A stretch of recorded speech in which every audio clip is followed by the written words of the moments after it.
turn to the left. You start slowly. Now you start to feel the power. How is this?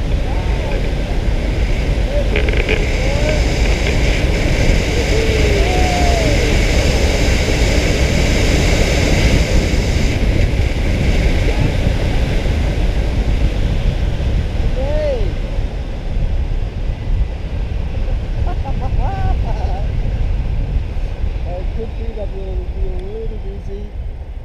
That's okay, don't worry. Yeah, that would be quite normal. Then I have to check which side you want to fly in. There's really no wind. There's Poland. Maybe a little bit of north wind, so you go into the north wind. Regular. Yeah, right over here. Oh, right, okay.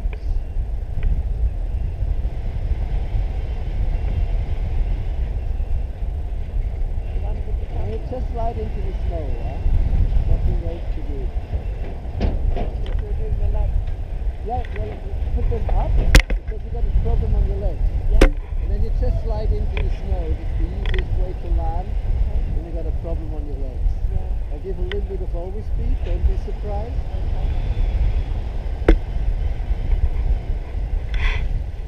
Now I slow down. And that's it. Is that okay from your leg? Yeah, that is okay. I had a little bit to that up to the hill because I wanted to get into the wind.